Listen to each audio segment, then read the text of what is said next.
สบายดีพ่อแม่พี่น้องและหมู่คู่เตียกแพงผมก็ตัดละผมก็ย่อมแล้วให้เมียย่อมแต่ว่าตัดเป็นคนอื่นเพราะว่าบ่เชื่อถือบ่เชื่อใจเมียตัดนี่แบบเบื้องหนึ่งสั้นเบื้องหนึ่งสูงแล้วเลยบ่กล้าให้เพิ่นตัดแต่ว่าให้เพิ่นย่อมให้เพิ่นหวีโอเคแนวใดก็ยากพ่อแม่พี่น้องมื้อนี้อยากมาแบ่งปันสิ่งหนึ่งที่ว่าแปลกประหลาดแล้วก็งงแต่ว่าเกิดขึ้นเป็นความจริงมีเถื่อหนึ่งพอตู้จิมมี่ขาดพระเจ้านี่แหละไปขายย่อจืนขับรถไปชั่วโมงหนึ่ง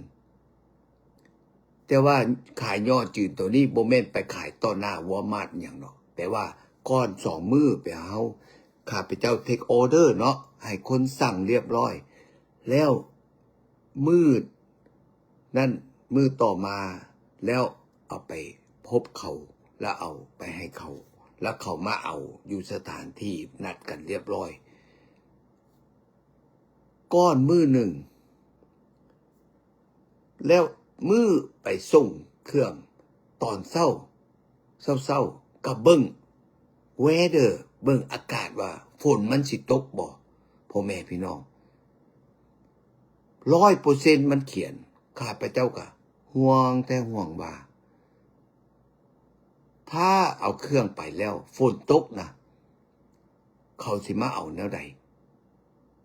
แล้วมันก็เปียกเห็นบ่เพราะบ่มีบ่อนที่ว่ากันฝนได้แต่ว่า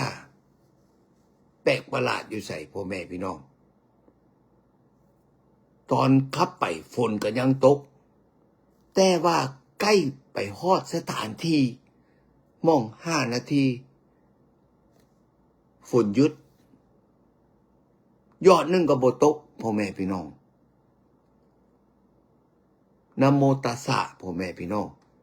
คนก็มาเอาประมาณชั่วโมงเดียวเขามาเอาจบไปหลังจากเรียบร้อยแล้วขึ้นรถหนีจากสถานที่บ่ฮอด2 นาทีฝนลงมาฟ้าผ่าแห้งแท้แห้งว่าพ่อแม่พี่น้องลองคิดเบิ่งข้าพเจ้าก็งงว่าเป็นไปได้แนวใดเขาเขียนว่าสถานที่นั้น100%ฝนต้องตกฟ้าผ่า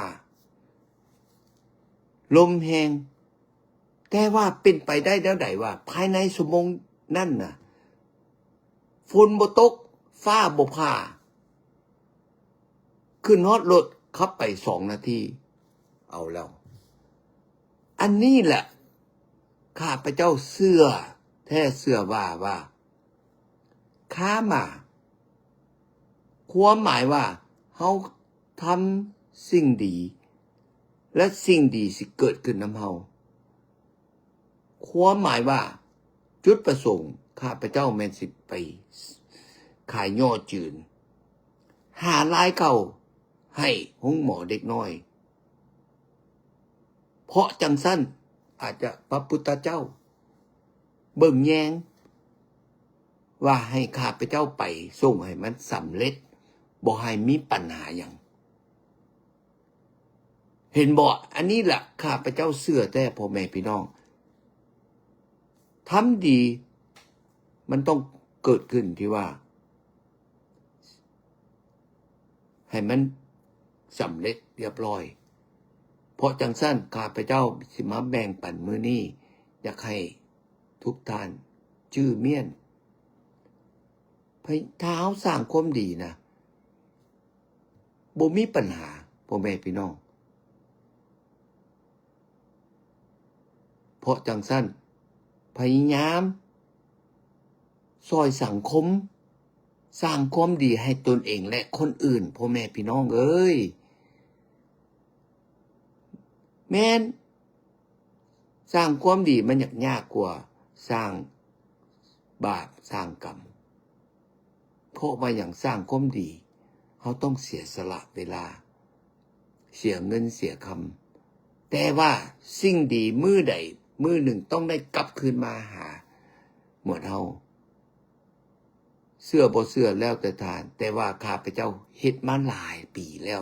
เกือบ20 ปีซอยสังคมผ่านมาเห็นมาพ่อมาหลายละพ่อแม่พี่น้องเพราะจังซั่นบ่ย่านขอเพียงแต่ว่าเฮาสร้างความดีทุกอย่างมันหนักสิสำเร็จไปเสมอโอเคพ่อแม่พี่น้องถ้าเบิ่งคลิปตัวนี้